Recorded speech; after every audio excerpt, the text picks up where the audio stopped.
Dear Ms. Jane Watson, I am John Austin, a science teacher at Crestville High School. Recently, I was impressed by the latest book you wrote about the environment. Also, my students read your book and had a class discussion about it.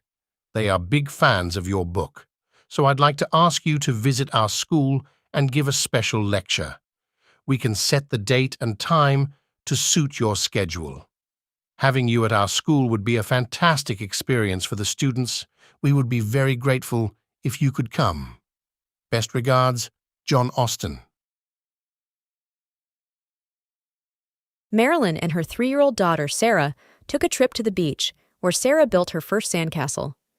Moments later, an enormous wave destroyed Sarah's castle. In response to the loss of her sandcastle, tears streamed down Sarah's cheeks and her heart was broken. She ran to Marilyn, saying she would never build a sandcastle again. Marilyn said, "Part of the joy of building a sandcastle is that, in the end, we give it as a gift to the ocean." Sarah loved this idea and responded with enthusiasm to the idea of building another castle, this time even closer to the water so the ocean would get its gift sooner.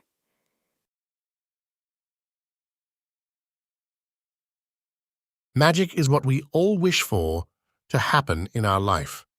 Do you love the movie Cinderella like me? Well, in real life, you can also create magic. Here's the trick. Write down all the real-time challenges that you face and deal with. Just change the challenge statement into positive statements. Let me give you an example here. If you struggle with getting up early in the morning, then write a positive statement such as, "I get up early in the morning at 5 a.m. every day." Once you write these statements, get ready to witness magic and confidence.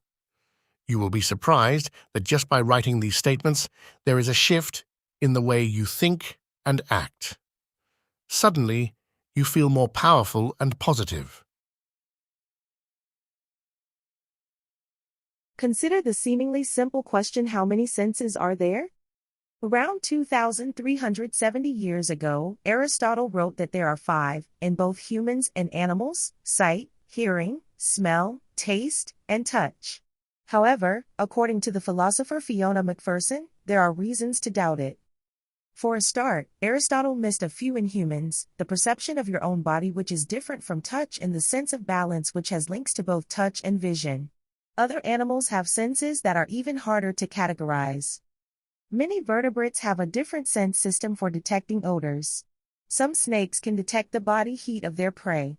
These examples tell us that senses cannot be clearly divided into a limited number of specific kinds, McPherson wrote in The Senses. Instead of trying to push animal senses into Aristotelian buckets, we should study them for what they are.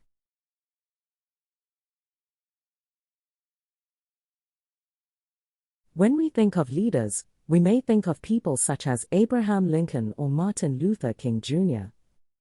If you consider the historical importance and far-reaching influence of these individuals, leadership might seem like a noble and high goal.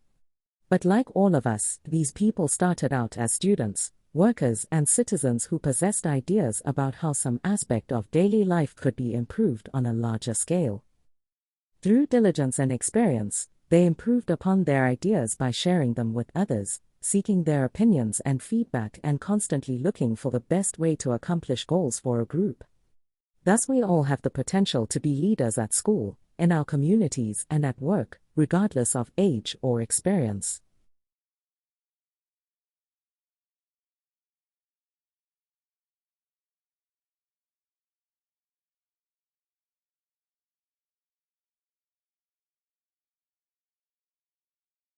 Crop rotation is the process in which farmers change the crops they grow in their fields in a special order. For example, if a farmer has 3 fields, he or she may grow carrots in the first field, green beans in the second, and tomatoes in the third. The next year, green beans will be in the first field, tomatoes in the second field, and carrots will be in the third. In year 3, the crops will rotate again. By the 4th year, the crops will go back to their original order. Each crop enriches the soil for the next crop. This type of farming is sustainable because the soil stays healthy. Working around the whole painting, rather than concentrating on one area at a time, will mean you can stop at any point and the painting can be considered finished. Artists often find it difficult to know when to stop painting, and it can be tempting to keep on adding more to your work. It is important to take a few steps back from the painting from time to time to assess your progress. Putting too much into a painting can spoil its impact and leave it looking overworked. If you find yourself struggling to decide whether you have finished, take a break and come back to it later with fresh eyes. Then you can decide whether any areas of your painting would benefit from further refinement.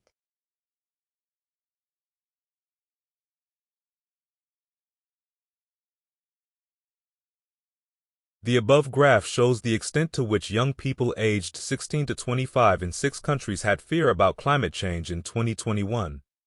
The Philippines had the highest percentage of young people who said they were extremely or very worried, at 84%, followed by 67% in Brazil. More than 60% of young people in Portugal said they were extremely worried or very worried. In France, the percentage of young people who were extremely worried was lower than that of young people who were very worried. In the United Kingdom, the percentage of young generation who said that they were very worried was 29%. In the United States, the total percentage of extremely worried and very worried youth was the smallest among the 6 countries.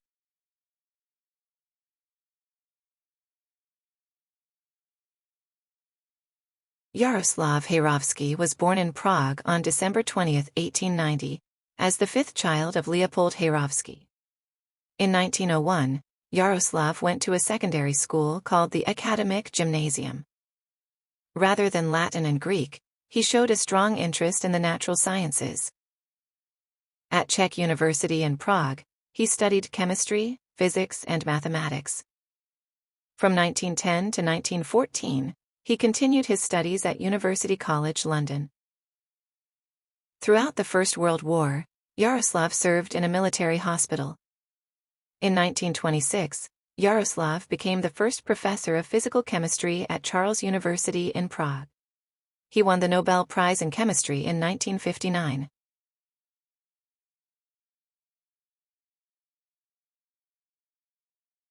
Spring Tea Class for Young People. Join us for a delightful spring tea class for young people, where you'll experience the taste of tea from various cultures around the world.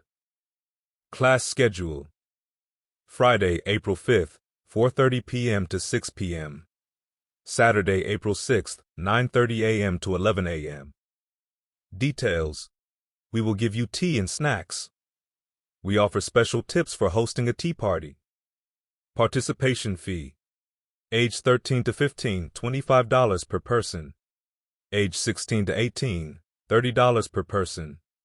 Note: if you have any food allergy, you should email us in advance at youth@seasonteaclass.com. Close Upcycling Contest 2024. Are you passionate about fashion and the environment? Then we have a contest for you. Participants: anyone living in Lakewood, aged 11 to 18. How to participate: take before and after photos of your upcycled clothes. Email the photos at leveled@bullis.com. Send in the photos from April 14th to May 12th. Winning prize: a $100 gift card to use at local shops. The winner will be announced on our website on May 30th. For more details, visit our website www.levelbliss.com. It would be hard to overstate how important meaningful work is to human beings, work that provides a sense of fulfillment and empowerment. Those who have found deeper meaning in their careers find their days much more energizing and satisfying, and count their employment as one of their greatest sources of joy and pride.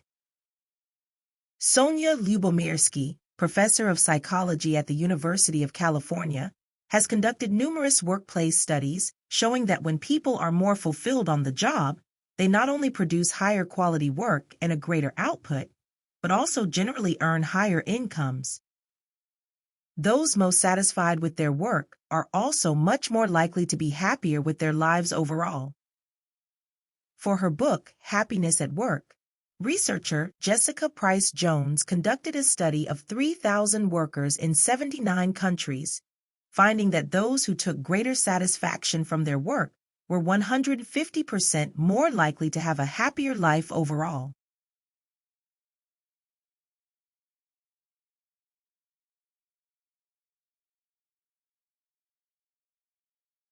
The rate of speed at which one is traveling will greatly determine the ability to process detail in the environment. In evolutionary terms, human senses are adapted to the speed at which humans move through space under their own power while walking. Our ability to distinguish detail in the environment is therefore ideally suited to movement at speeds of perhaps 5 miles per hour and under. The fastest users of the street, motorists, therefore, have a much more limited ability to process details along the street. A motorist simply has little time or ability to appreciate design details. On the other hand, pedestrian travel, being much slower, allows for the appreciation of environmental detail. Joggers and bicyclists fall somewhere in between these polar opposites. While they travel faster than pedestrians, their rate of speed is ordinarily much slower than that of the typical motorist.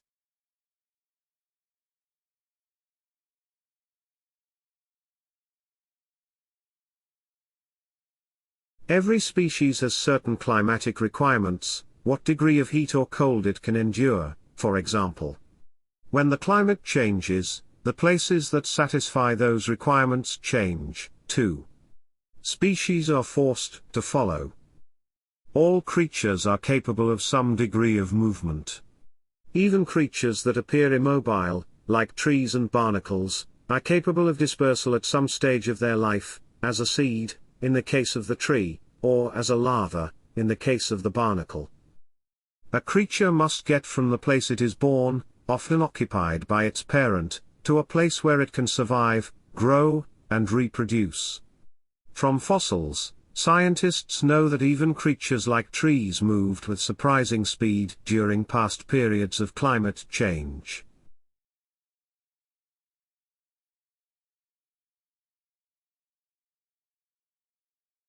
No respectable boss would say, "I make it a point to discourage my staff from speaking up, and I maintain a culture that prevents disagreeing viewpoints from ever getting aired." If anything, most bosses even say that they are pro-dissent. This idea can be found throughout the series of conversations with corporate, university, and nonprofit leaders published weekly in the business sections of newspapers. In the interviews, the featured leaders are asked about their management techniques and regularly claim to continually encourage internal protest from more junior staffers. As Bot Pittman remarked in one of these conversations, "I want us to listen to these dissenters because they may intend to tell you why we can't do something, but if you listen hard, what they're really telling you is what you must do to get something done."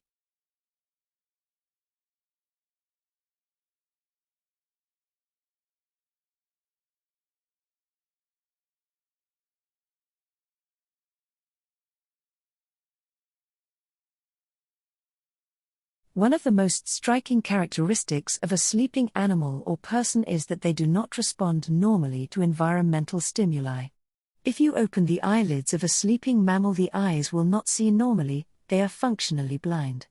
Some visual information apparently gets in, but it is not normally processed as it is shortened or weakened, same with the other sensing systems. Stimuli are registered but not processed normally and they fail to wake the individual. Perceptual disengagement probably serves the function of protecting sleep, so some authors do not count it as part of the definition of sleep itself. But as sleep would be impossible without it, it seems essential to its definition. Nevertheless, many animals, including humans, use the intermediate state of drowsiness to derive some benefits of sleep without total perceptual disengagement.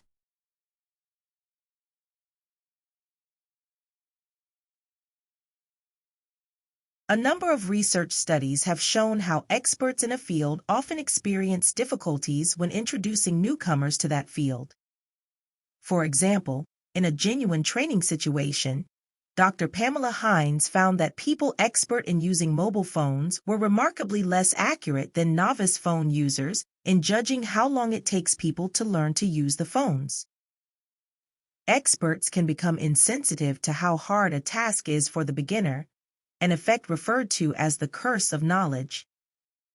Dr. Hines was able to show that as people acquired the skill, they then began to underestimate the level of difficulty of that skill.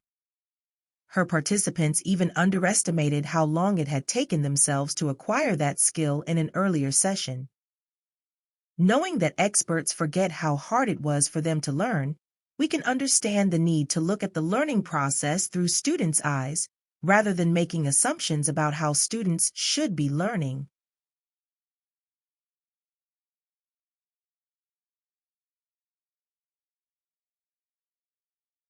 A group of psychologists studied individuals with severe mental illness who experienced weekly group music therapy, including singing familiar songs and composing original songs.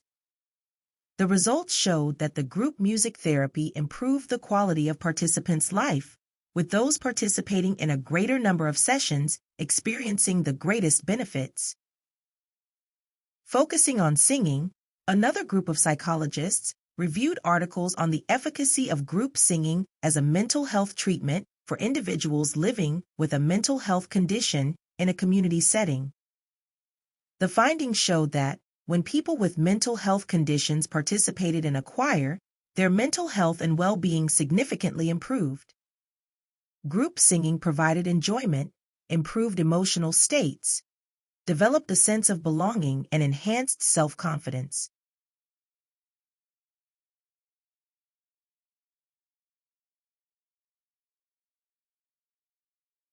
In many sports, people realized the difficulties and even impossibilities of young children participating fully in many adult sport environments.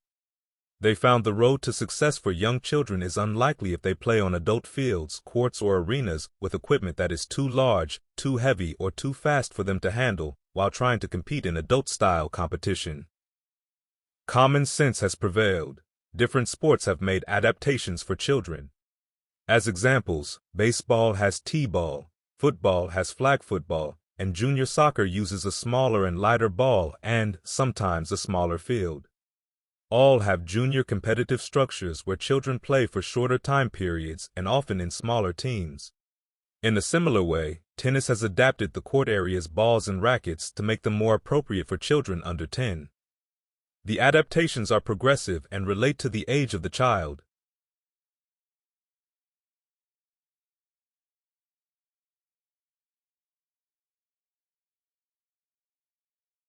With no horses available, the Inca Empire excelled at delivering messages on foot. The messengers were stationed on the royal roads to deliver the Inca king's orders and reports coming from his lands. Called chasquis, they lived in groups of 4 to 6 in huts, placed from 1 to 2 miles apart along the roads. They were all young men and especially good runners who watched the road in both directions. If they caught sight of another messenger coming, they hurried out to meet them. The Inca built the huts on high ground, in sight of one another. When a messenger neared the next hut, he began to call out and repeated the message 3 or 4 times to the one who was running out to meet him. The Inca Empire could relay messages 1,000 miles, 1,610 kilometers, in 3 or 4 days under good conditions.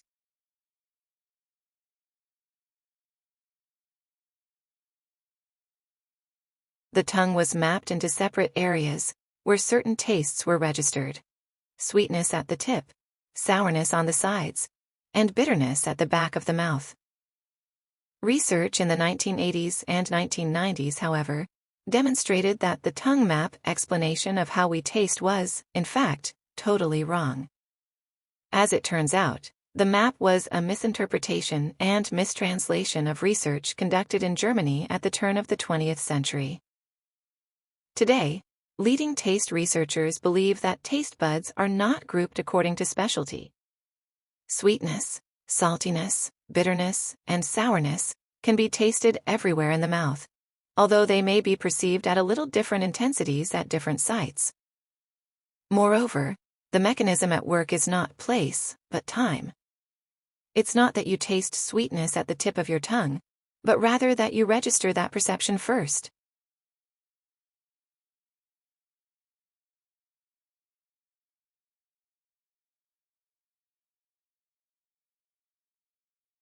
No two animals are alike. Animals from the same litter will display some of the same features, but will not be exactly the same as each other, therefore, they may not respond in entirely the same way during a healing session. Environmental factors can also determine how the animal will respond during the treatment. For instance, a cat in a rescue center will respond very differently than a cat within a domestic home environment. In addition, animals that experience healing for physical illness will react differently than those accepting healing for emotional confusion. With this in mind, every healing session needs to be explored differently, and each healing treatment should be adjusted to suit the specific needs of the animal. You will learn as you go. Healing is a constant learning process.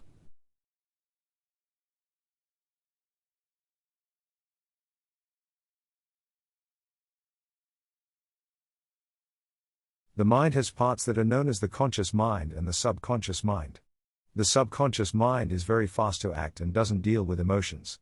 It deals with memories of your responses to life, your memories and recognition. However, the conscious mind is the one that you have more control over. You think. You can choose whether to carry on a thought or to add emotion to it, and this is the part of your mind that lets you down frequently because, fueled by emotions, you make the wrong decisions time and time again.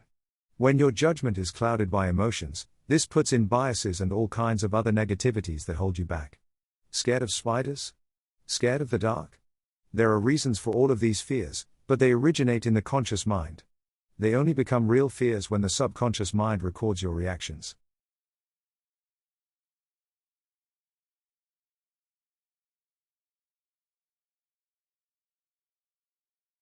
Norms are everywhere, defining what is normal and guiding our interpretations of social life at every turn. As a simple example, there is a norm in Anglo society to say thank you to strangers who have just done something to help, such as open a door for you, point out that you've just dropped something, or give you directions. There is no law that forces you to say thank you. But if people don't say thank you in these cases, it is marked. People expect that you will say it. You become responsible. Failing to say it will be both surprising and worthy of criticism. Not knowing the norms of another community is the central problem of cross-cultural communication.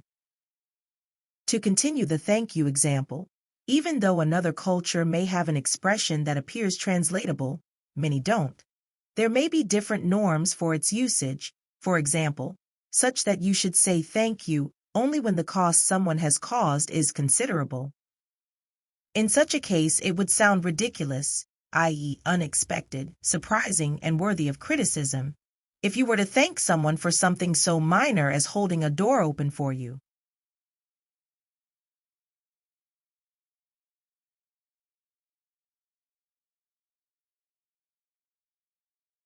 Long ago, when the world was young, an old Native American spiritual leader Odawa had a dream on a high mountain. In his dream, Iktomi, the great spirit and searcher of wisdom, appeared to him in the form of a spider. Iktomi spoke to him in a holy language. Iktomi told Odawa about the cycles of life. He said, "We all begin our lives as babies, move on to childhood, and then to adulthood. Finally, we come to old age, where we must be taken care of as babies again." Iktomi also told him that there are good and bad forces in each stage of life. If we listen to the good forces, they will guide us in the right direction. But if we listen to the bad forces, they will lead us the wrong way and may harm us, Iktomi said. When Iktomi finished speaking, he spun a web and gave it to Odawa. He said to Odawa, "The web is a perfect circle with a hole in the center. Use the web to help your people reach their goals. Make good use of their ideas, dreams, and visions. If you believe in the Great Spirit, the web will catch your good ideas and the bad ones will go through the hole." Right after Odawa woke up, he went back to his village. Odawa shared Iktomi's lesson with his people. Today, many Native Americans have dream catchers hanging above their beds. Dream catchers are believed to filter out bad dreams. The good dreams are captured in the web of life and carried with the people. The bad dreams pass through the hole in the web and are no longer a part of their lives.